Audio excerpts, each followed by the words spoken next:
हालांकि ऐसे question exam में पूछ लिए जाते हैं, तो इसको बहुत ही एक्सपर्ट तरीके से आप प्रैक्टिस कर सकते हैं।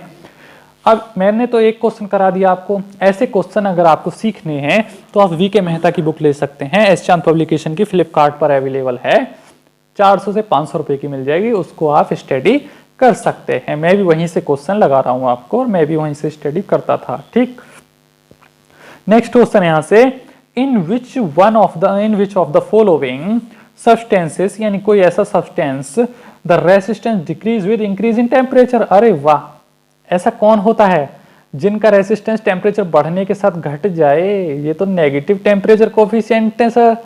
इंसुलेटर और सेमीकंडक्टर दोनों ही ऐसे होते हैं। तो यहाँ 4 नाम दिए गए, इनमें से छांट लीजिए। कार्बन क्या है भैया? कार्बन क्या है? एक नॉन कंडक्टर है। कॉन्स्टेंटन क्या है?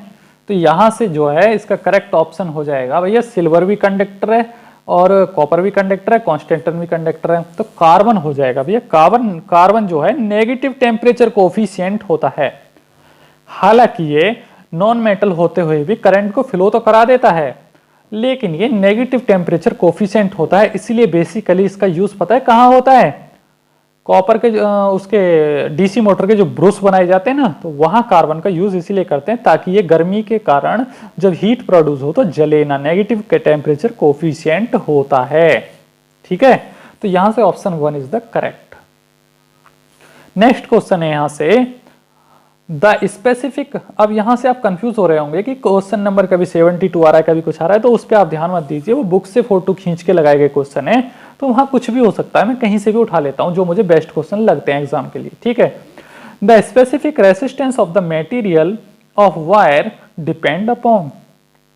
इसमें पूछ रहा है किसी भी वायर की जो स्पेसिफिक रेसिस्टेंस है, बोले तो रेसिस्टिविटी, वो मेटीरियल पे किस चीज पे डिपेंड करती है। तो यहां से आपको 4 ऑप्शन दिए गए हैं, area of cross section, length, mass and none of this above. तो यहां से तो किसी भी चीज पे नहीं करती, क्योंकि वो तो जो रेसिस्टिविटी होती है वो तो टेम्परेचर और मटेरियल पे डिपेंड करती है। उसका मतलब संरचना या साइज वगैरह से कोई लेना देना नहीं है। तो यहां से इसका करेक्ट ऑप्शन हो जाएगा 4th, यानी नॉन ऑफ दिस एबव। ठीक है, ये तो सारी रेसिस्टेंस वाली बात लिखी गई थी 4 ऑप्शन में। ठीक है, यहां से नेक्स्ट क्वेश्चन हो जाता है, ampere second is the unit of. Ampere second जो है वो किसकी यूनिट है? पावर की है, एनर्जी की है, ईएमएफ की है, या चार्ज की है? तो ampere second is the unit of charge. Ampere second, charge का फॉर्मूला होता है Q equal to I T. तो आई की यूनिट होगी एम्पियर और टाइम की होगी सेकंड। तो ऐसा क्वेश्चन हम पहले भी कर चुके हैं एक। ठीक है, एम्पियर आर वाला क्वेश्चन आपने पहले पढ़ा था। नेक्स्ट क्वेश्चन हो जाता है यहां से, the percentage by which the incandescence, incandescent bulb. Incandescence बोले तो वो आप पीला वाला बल्ब आता था ना 10 रुपए का, पहले जो घरों में बेसिकली लगाते थे, बल्ब जो आते थे, इनकेंडिसेंट बल्ब बोलते थे उनको। Incandescent of lamp, lamp bulb को ही बोला जाता है। Decrease due to drop of current by 3%, यानी कि इसमें जो करंट है वो 3% की उससे घटता है, 3% घटता है due to decrease of drop, drop आने के कारण, वोल्टेज ड्रॉप आने के कारण। तो जहां भी इस तरीके का क्वेश्चन आएगा, क्वेश्चन को ट्रिक के थ्रू करेंगे हम, इसको याद रखना, लिख लेना। यहां भी ऐसा क्वेश्चन आएगा तो उसमें हमेशा हम 2 की मल्टीप्लाई कर देंगे, जो भी कुछ दे रखा होगा। जैसे यहाँ 3% दे रखा है, तो इसमें आप अगर 2 की मल्टीप्लाई कर देते हो तो आंसर निकल के आ जाता है। तो यहां से आ जाता है 6%। अब आप बोलेंगे कि सर आपने 2 की मल्टीप्लाई क्यों की? यहाँ क्योंकि एक फॉर्मूला होता है, तो स्क्वायर में 2 होता है ना ऊपर, इसलिए यहां 2 की मल्टीप्लाई की जाती है, मेरी ट्रिक है। तो यहां से इसका करेक्ट ऑप्शन हो जाता है 6%। बाकी सब गलत है यहां से। ठीक है, तीनों के तीनों। नेक्स्ट क्वेश्चन है यहां से, what will be the resistance, what will be the resistance value corresponding to colour code. भाई कलर कोड दे रखे हैं, रेसिस्टेंस की कलर कोडिंग आपने पढ़ी होगी अपने डिप्लोमा या बीटेक में। कलर कोडिंग, अगर आपके हाथ में कोई भी छोटा सा रेसिस्टेंस दे दिया जाए और उसके 3-4 कलर छपे हुए हैं, देखा होगा आपने रेसिस्टेंस पे कलर होते हैं, मक्खी सा होता है देखने में, तो उन कलर के हिसाब से आप उसकी वैल्यू कैसे डिसाइड कर सकते हो, कैसे लिख सकते हो, एनालिसिस कैसे करोगे? तो उसके लिए ट्रिक है। अब मैं आपको ट्रिक बता देता हूं, ट्रिक लिख लीजिए।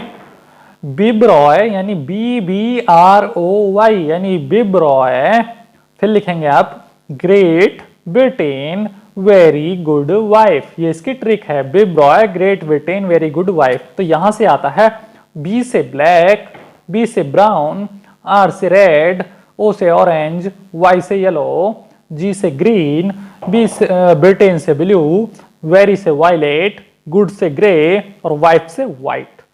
तो यहां से जब हम स्टार्ट करते हैं तो जो पहला वाला कलर है विब्रॉय में ब्लैक, तो ब्लैक का कोड 0 और आगे की तरफ बढ़ते चले जाते हैं 1 2 3 4 5 6 7 8 करके। ठीक है जी। तो इस तरीके से तो ये कलर कोड होते हैं, कलर कोड होते हैं। अब आपको 4 कलर दिए हुए होंगे किसी भी रेसिस्टर पर, 4 कलर। मान लीजिए पहला लाल दे दिया जाता है, दूसरा ऑरेंज, ब्लैक, ब्राउन, इस तरीके से दिए हुए होते हैं। तो स्टार्टिंग की जो 2 लाइन हैं वो दर्शाती हैं यानी कि डिजिट को, यानी डिजिट को दर्शाती हैं। According to colour coding digit रखेंगे। तीसरी लाइन दर्शाती है 0। मान लीजिए तीसरी लाइन का कोड है 3, तो यहां 3 0 रख देते हैं।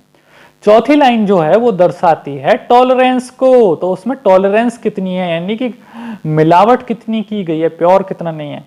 तो अगर गोल्ड है तो गोल्ड के लिए तो यहां से अगर गोल्ड है मतलब गोल्ड लाइन है, गोल्ड वाली लाइन है लास्ट वाली, तो आता है 5% टॉलरेंस, प्लस माइनस 5%। सिल्वर के लिए 10% और अगर कोई कलर ही नहीं है तो 20% आता है। ठीक है जी।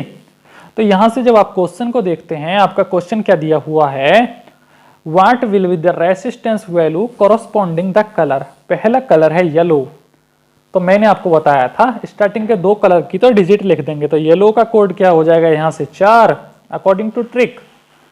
वायलेट, वायलेट का कोड हो जाएगा 7, तो इसको लिख देंगे हम 47।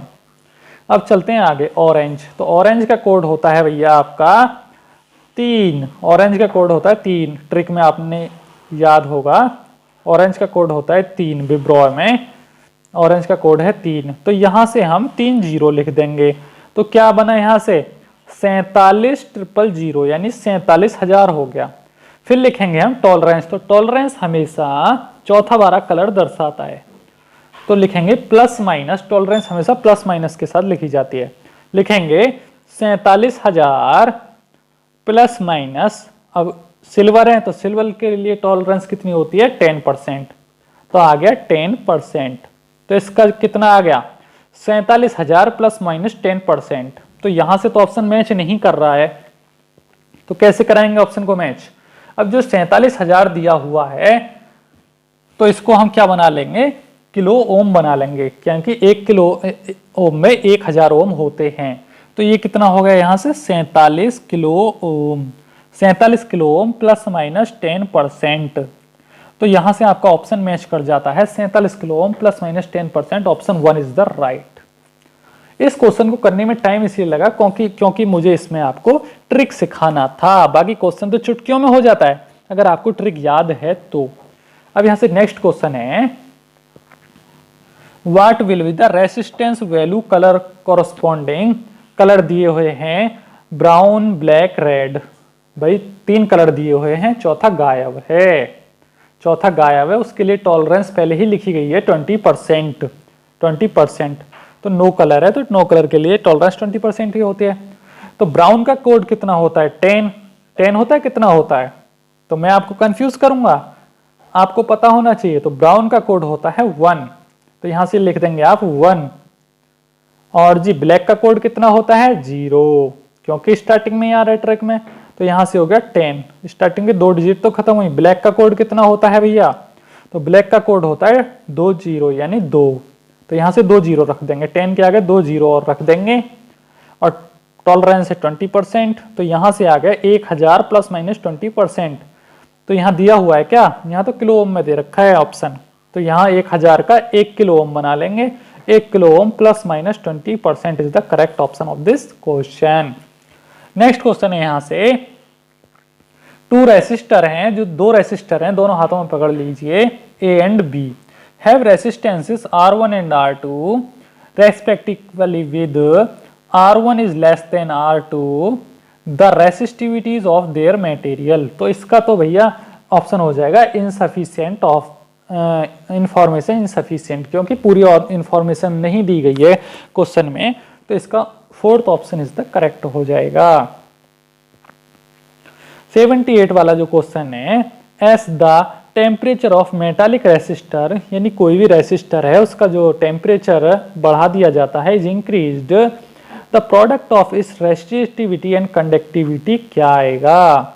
तो यहां से आपका आंसर हो जाता है third, remain constant. Remain constant, क्योंकि भैया रेसिस्टिविटी और जो कंडक्टिविटी है दोनों ही बढ़ती हैं टेम्परेचर बढ़ने के साथ साथ। समझे बात? तो रेसिस्टिविटी और कंडक्टिविटी दोनों ही बढ़ती हैं जैसे जैसे टेम्परेचर बढ़ता है कंडक्टर का। समझ आया बात? नेक्स्ट क्वेश्चन है यहां से, a resistor develops 400 joule of thermal energy in 10 second, यानी कोई रेसिस्टर है जो कि डेवलप कर रहा है 400 जूल एनर्जी को 10 सेकेंड में।